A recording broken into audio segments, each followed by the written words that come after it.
Retour plateau, chers amis, Convainc-moi aujourd'hui s'intéressera aux États-Unis. Alors Joe Biden face à l'héritage Trump, tel est le thème de ce jour.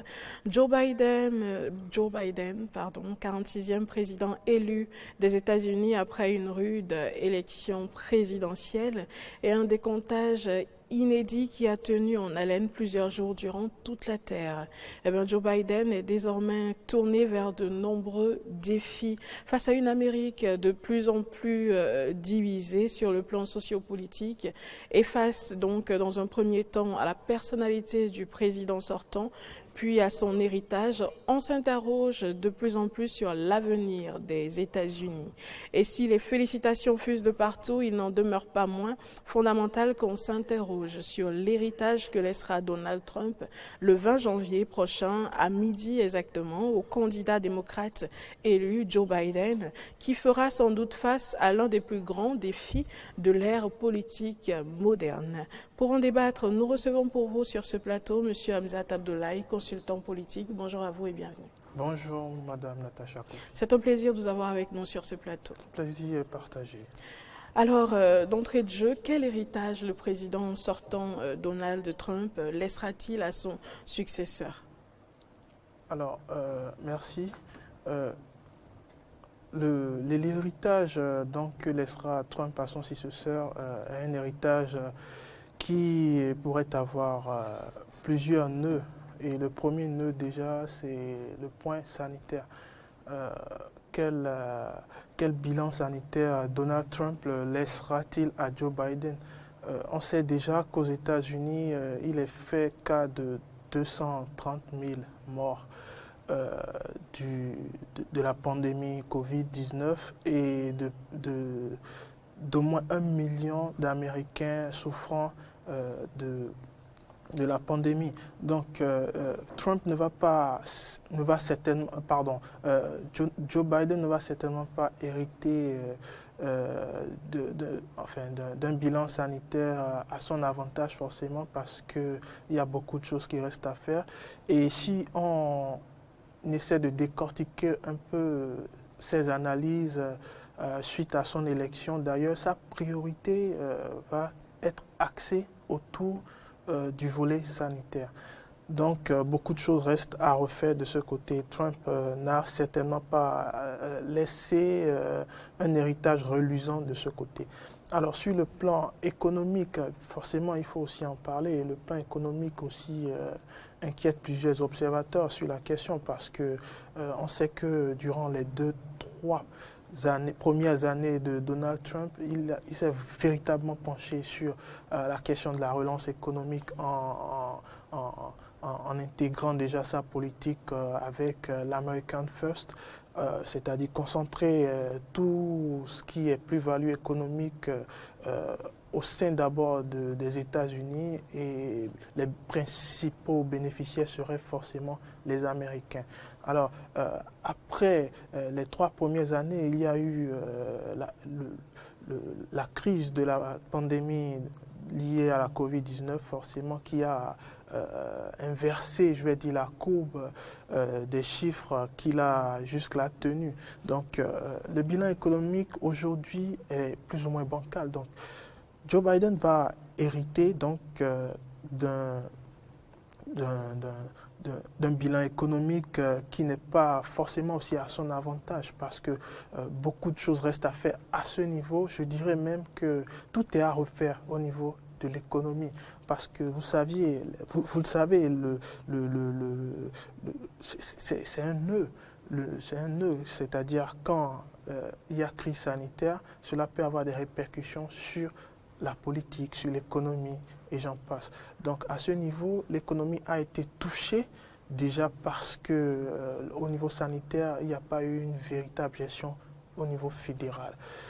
Alors, Joe Biden, bien sûr, au niveau de son programme politique en tant que candidat, déjà veut refaire ou redéfinir, bien sûr, cette politique fiscale entretenue par son désormais prédécesseur. Et à ce niveau, donc, il va aussi refaire les choses, certainement imposer un impôt, je vais dire, aux plus fortunés. Et ce qui se trame, ce qui s'entend, c'est surtout imposer une certaine taxe aux plus riches qui touchent minimum 400 000 dollars par an.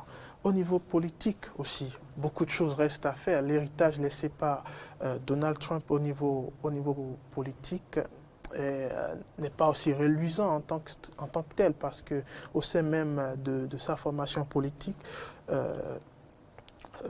Donald Trump a activé, je vais dire, ou alimenté les clivages au sein même de sa famille politique. Et pour aller au niveau national, les divisions aussi sont visibles, malheureusement. Donc à ce niveau aussi, Joe Biden va être le rassembleur de toute l'Amérique. Et son premier message déjà va dans ce sens, c'est-à-dire rassembler la majorité des Américains, plus en tant que républicains ou démocrates, mais en tant qu'Américains, en tant que bloc uni. Sur le plan social et bien sûr de la justice, parce que c'est aussi d'actualité, Trump laisse aussi une Amérique fracturée, une Amérique divisée sur le plan social, une Amérique presque à double vitesse, parce que quand on évoque la justice aux États-Unis, on a l'impression qu'il y a une certaine couche raciale qui est favorisée, en tout cas par le système, au détriment d'une autre couche qui est brimée. Donc à ce niveau, donc aussi, bien sûr, quand on voit Joe Biden avec sa vice-présidente qui est quasi métissée et issue de mélange, on se dit que son programme vis-à-vis de ces minorités, justement, est corsé. Il va devoir aussi certainement remettre les pendules à l'heure. Pendules que n'a pas forcément, je vais dire, avancé Donald Trump, parce qu'on sait que le problème racial aux États-Unis existait déjà depuis plusieurs années, mais le mandat de Donald Trump, en fait, a renforcé le problème racial aux États-Unis. L'exemple le plus récent est bien sûr le mouvement Black Lives Matter, qui a mis en avant le problème américain.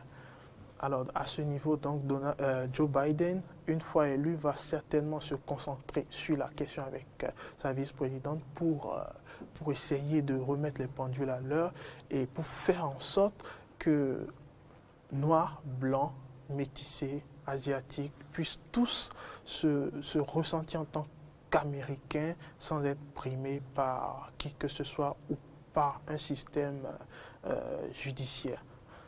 Et pour terminer, je vais certainement dire que globalement, l'héritage laissé par Donald Trump est un héritage qui serait difficile à n'importe quel futur président. D'ailleurs, c'était déjà prévisible. Donc, tout reste à refaire, tout reste à reprendre sur le plan international, bien sûr, par rapport aux accords. On a vu durant ces 4 années que Donald Trump donc, est sorti de plusieurs accords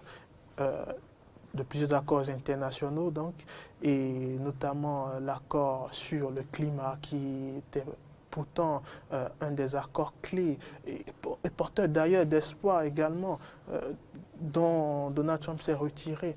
Et Joe Biden promet justement, une fois investi, ce serait certainement l'une des premières mesures qu'il va appliquer, c'est-à-dire faire en sorte que les États-Unis puissent à nouveau rentrer dans cet accord de Paris. Et il n'y a pas que l'accord de Paris, il y a aussi le retrait de Donald Trump de l'OMS qui a longtemps alimenté les critiques. Et il n'y a pas aussi que l'OMS, il y a plusieurs autres accords. L'USA de Donald Trump donc, a aussi menacé à plusieurs reprises de quitter l'OTAN, qui est pourtant l'un des partenaires historiques des États-Unis. Donc je trouve que sur ce plan international, sur l'échiquier international, reste à refaire. Tout est à reprendre pour le nouveau président. Donc le chantier, il est énorme, il est très dense et comme vous l'aviez bien souligné, c'est un défi majeur pour l'ère postmoderne, pour un président des États-Unis élu dans ce type de climat. Pour terminer, j'allais souligner aussi quel héritage donc Trump laisse par rapport à ses relations, par rapport aux relations USA-Afrique, parce que c'est important aussi de le mentionner. Spécialement, durant ces 4 années, il n'y a pas eu grande chose entre l'Afrique et les États-Unis. Donc, il y a une certaine tabula rasa, une table vide, une table rase de ce côté. Donc, que Joe Biden va certainement reprendre, va certainement redistribuer les cartes à propos des relations entre les États-Unis et l'Afrique et faire en sorte que l'Afrique puisse certainement atteindre ses objectifs de développement durable que bien sûr les États-Unis d'antan soutenaient fortement financièrement, humainement et matériellement. Vous dites que tout est à refaire. Cela implique-t-il une rupture systématique avec l'ancien mode de gestion? Clairement, une rupture est clairement envisageable parce que Donald Trump, étant républicain d'ailleurs et conservateur de nature donc, et bien sûr a ajouté à son personnage sulfureux, a pris des décisions pas forcément typiquement liées à l'Amérique qu'on connaissait. Donc l'Amérique qu'on connaissait, c'était une Amérique généreuse, une Amérique prête à s'investir dans les relations multilatérales et surtout à créer des liens solides pour le futur. Et surtout, l'Amérique qu'on a connue, c'était une Amérique aussi garante des libertés individuelles et collectives, que ce soit en Amérique ou partout dans le monde, ce qui n'est pas forcément le cas avec le bilan de Donald Trump. Certes, il a axé sa politique autour de l'Amérique, rien que de l'Amérique, et cela ne date pas de lui, je le disais tantôt, puisque déjà sous Obama, on constatait déjà que les États-Unis se retiraient plus ou moins de l'échiquier international en abandonnant les guerres, en abandonnant le rôle de gendarme qu'ils occupaient. Mais avec Trump, cela s'est encore accentué et accentué de façon négative aussi. Donc, je trouve que Joe Biden, une fois investi, ce serait une rupture brutale, une rupture totale avec ce qui s'est fait jusque-là, c'est-à-dire un repli sur soi déjà, et puis uniquement axer la politique sur les États-Unis, rien que les États-Unis. Cela va certainement changer sur ce plan et les conséquences vont aussi se répercuter sur les partenaires habituels et historiques des États-Unis. Et quand vous allez un peu constater l'engouement autour de cette élection, vous allez constater qu'avec les félicitations adressées de part et d'autre, tout le monde est content, tout le monde était prêt pour justement passer à autre chose que Donald Trump. Eh bien, tout à l'heure, vous avez fait mention de la relation entre les États-Unis d'Amérique et l'Afrique, justement, sous l'ère Biden. Alors, qu'est-ce que cela présage? Parce que je pense que jusque-là, les pays africains nourrissent de grands espoirs, justement, face à ce nouveau régime. Oui, des espoirs, certainement, parce que vous saviez, les États-Unis ont toujours été l'un des premiers partenaires du continent africain en termes d'investissement et en termes de contribution par rapport au développement aussi. Donc, c'est normal donc que l'Afrique se réjouisse d'une nouvelle transition en la personne de Joe Biden, puisqu'avec Trump, cela n'était pas forcément le cas. certes, les accords comme le MCA sont maintenus dans plusieurs contrées, mais il n'y a pas que le MCA, il y a plusieurs autres types d'accords que les États-Unis ont dû laisser en cours de route à cause justement de ce gouvernement.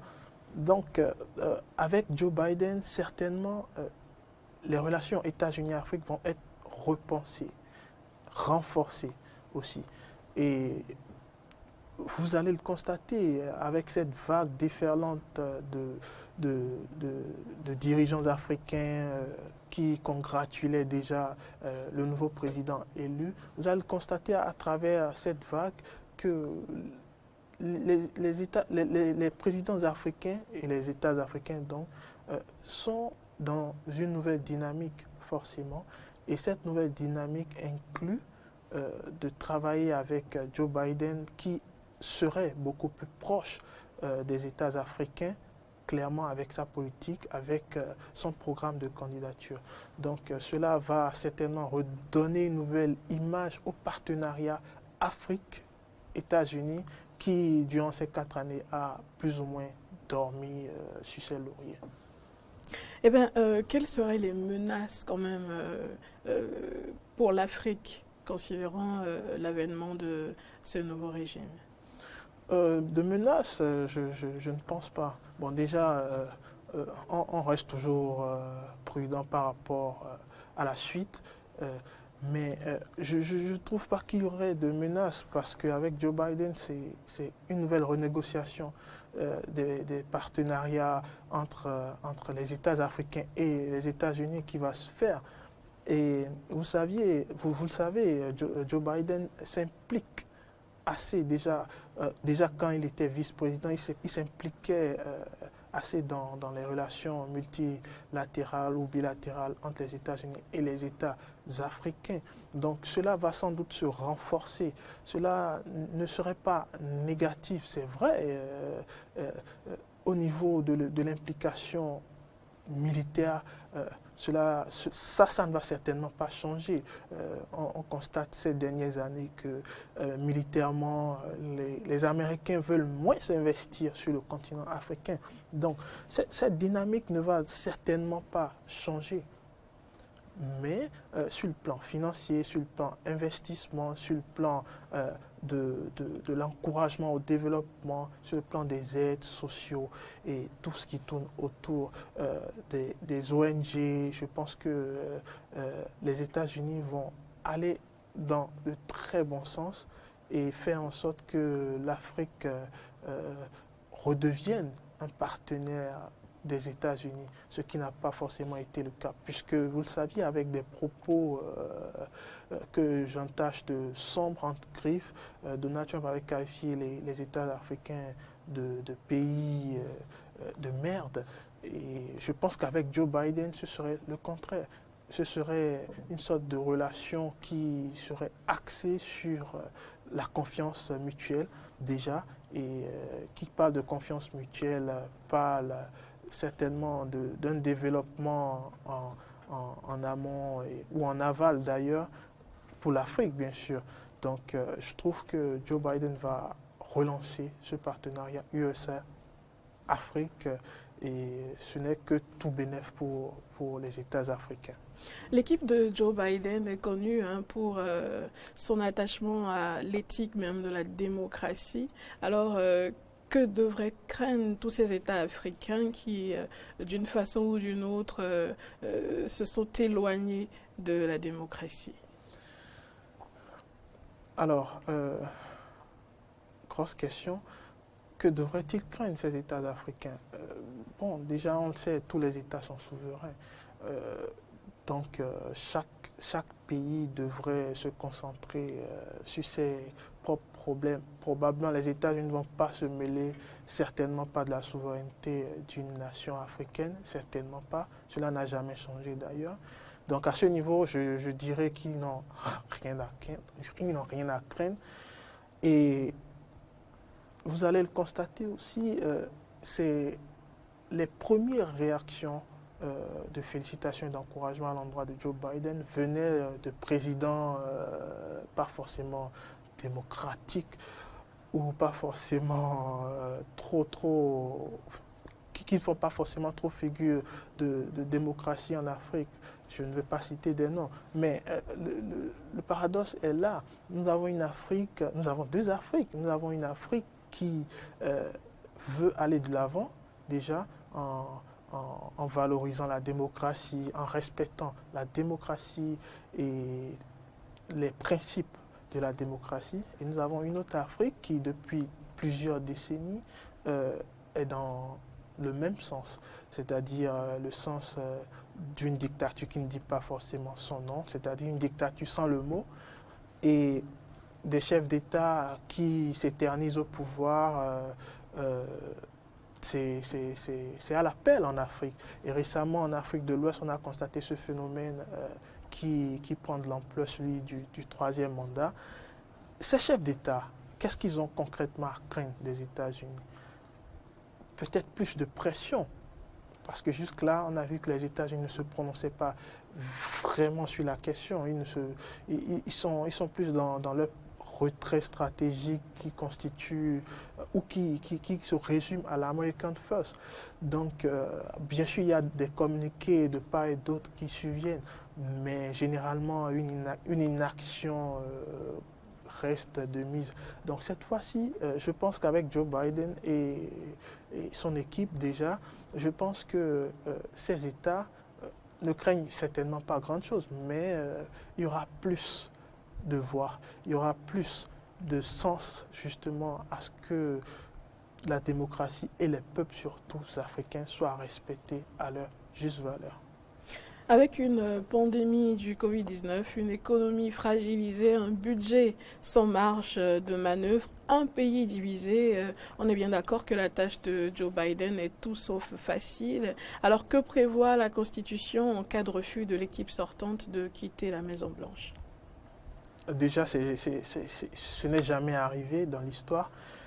La Constitution américaine ne prévoit rien, justement, pour... Bien sûr, si Donald Trump refusait de sortir, de quitter la Maison-Blanche, la Constitution ne prévoit rien du tout. Ce qui est certain, c'est qu'à la date du 20 janvier, à midi, il devrait partir. Et il a bien sûr le temps, hein, c'est son droit d'ailleurs, en tant que candidat, en tant que président sortant, de contester les résultats. Mais cela a une limite donc dans le temps. Et la Constitution américaine est très claire par rapport à cela. À la date du 20 janvier, le président Donald Trump devrait quitter ses fonctions de président des États-Unis. Qu'il pleuve ou qu'il neige, ça va se faire. Il a juste le temps, il a encore le temps pour gérer la transition.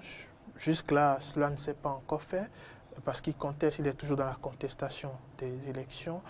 Donc cela va prendre le temps que cela va prendre au niveau des États concernés par ces dénonciations. Et je pense que, contrairement à ce qui s'est passé en 2000, où il n'y avait qu'une centaine de voix qui portaient en fait le conflit entre Al Gore et George W. Bush, cette fois-ci, il n'y a pas des milliers de voix. Donc je pense que même si sa plainte est portée à des niveaux, je vais dire, juridictionnels des États-Unis comme la Cour suprême déjà, cela n'aura pas forcément un gain de cause. Donc je trouve que Joe Biden est bien parti pour être le nouveau président des États-Unis pour les prochaines 4 ans. Est-ce que cela nous conduit d'office à une reconduction de Joe Biden en 2024?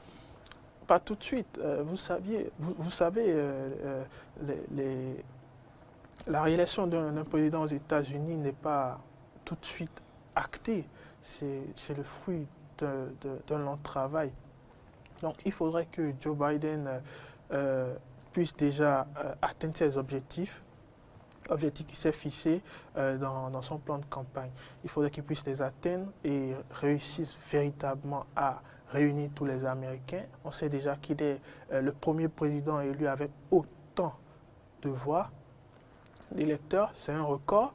Et on sait aussi que l'attente à côté aussi est immense, parce que si vous êtes élu certainement avec 114 millions d'électeurs aux États-Unis et qu'en face vous aviez 70 millions environ qui ont voté l'autre camp, attention, il y a une certaine pression contre vous. Alors, tentons quelque peu vers la fin du système électoral américain. Euh, la fin, je dirais pas. Je pense que le peuple américain est un peuple résilient et cette résilience fait que ce système, c'est vrai ces dernières années, ce système fait parler. Ce système est très, très, très, très mis en avant par justement ces petites dérives, euh, ces petites coquilles.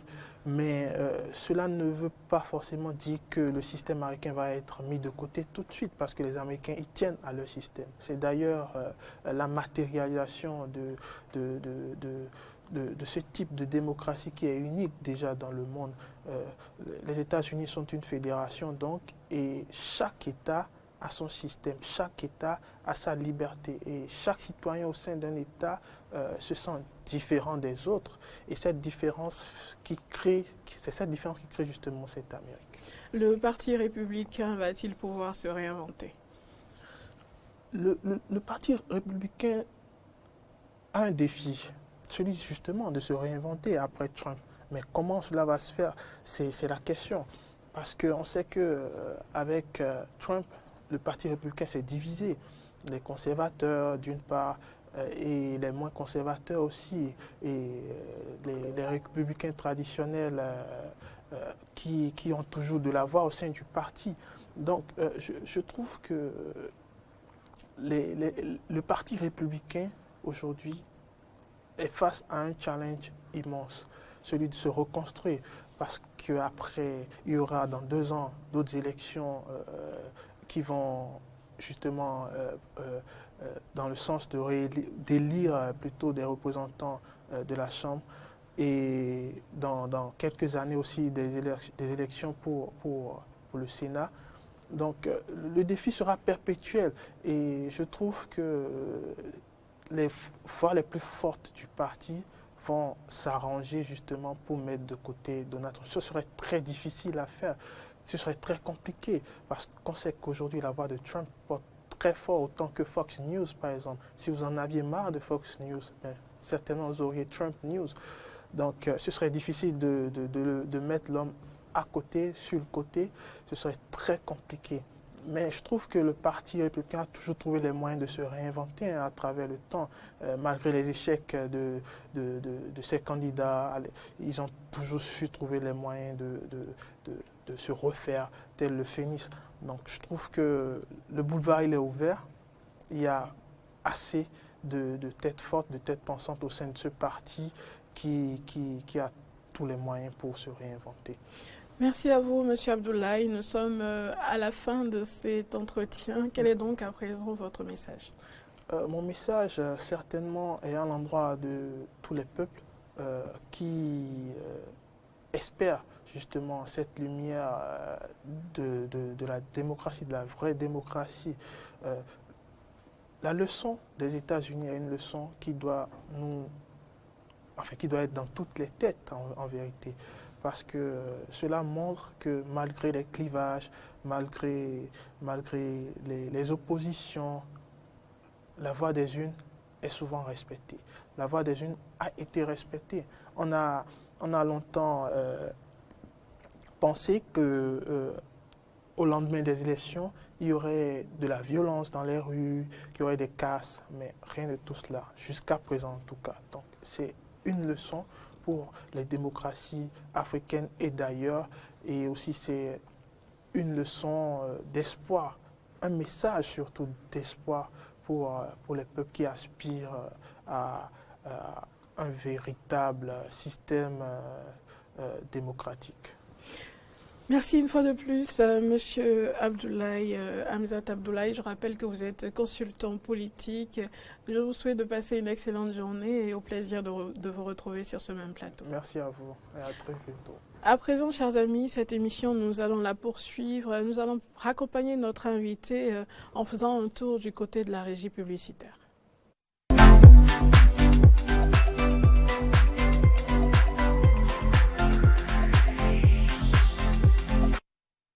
ESM Bénin, École supérieure de management accréditée par l'État béninois, offre des cours en licence et master dans les filières suivantes: banque et finance et assurance, finance, comptabilité et audit, marketing, communication et commerce, management des ressources humaines, système informatique et logiciel, hôtellerie et tourisme, transport et logistique, entrepreneuriat et gestion de projets, etc. Les diplômes ESM Bénin sont homologués par l'État béninois et reconnus sur le plan international. Des formations à la carte avec introduction de l'anglais, parlé et écrit, l'apprentissage du chinois et l'accompagnement psychologique des étudiants.